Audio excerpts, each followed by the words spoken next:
இப்போ நம்ம காளான் கிரேவி எப்படி செய்கிறதுங்கிறது பார்க்க போகிறோம். வாங்க பார்க்கலாம். இப்போ ஒரு காளான் வந்து இது மாதிரி கட் பண்ணி வாஷ் பண்ணி எடுத்து வச்சுக்கணும்.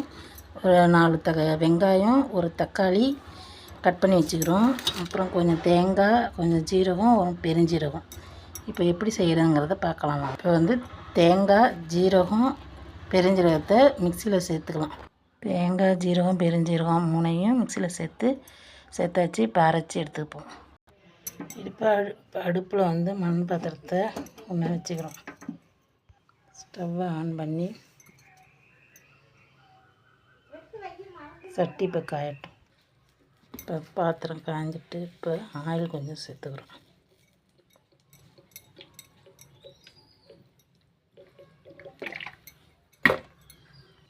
ஆயில் சூடு ஏறினது கொஞ்சோண்டு கடுகு,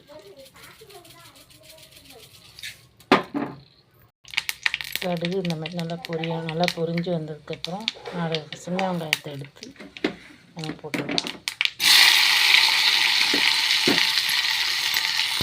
வெங்காயம் வதங்கினதுக்கப்புறம் ஒரு கொட்டு கருவேப்பிலை போட்டு அதையும் நல்லா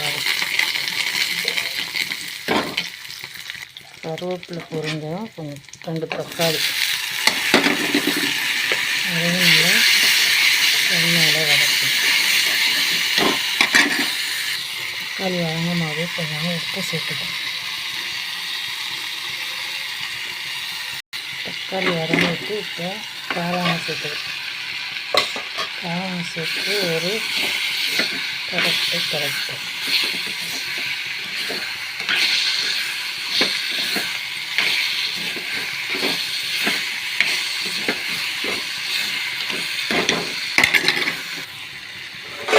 காளான் வந்து கொஞ்சம் வதங்குறது வந்துட்டு ஒரு மூடி போட்டு மூடி வச்சு அப்புறம் மூடி எடுத்துட்டு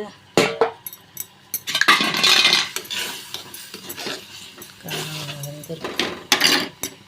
இப்போ ஒரு பிஞ்சாவும் மஞ்சத்தூள் சேர்த்துக்கலாம். சேர்த்து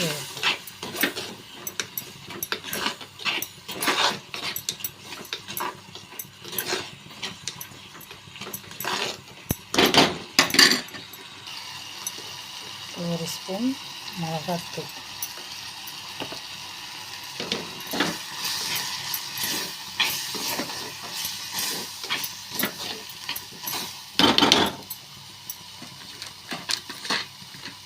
ஒரு 1/2 ஸ்பூன் மட்டன் தூள் போட்டு மிளகாத்தூள் நல்லா வதங்கிட்டு இப்போ வந்து அரைச்ச தேங்காயை அதை சேர்த்துக்கலாம்.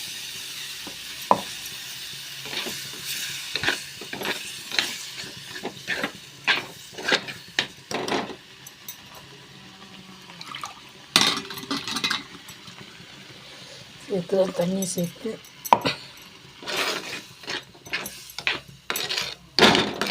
அதில் லைட்டாக உப்பு கொஞ்சம் சேர்த்துக்கலாம்.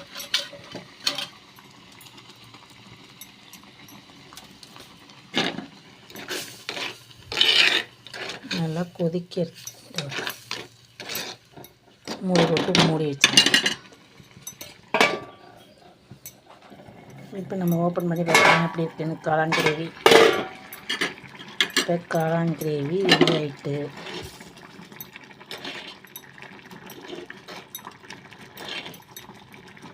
காளான் கிரேவி செஞ்சாச்சு. அவ்வளோதான்.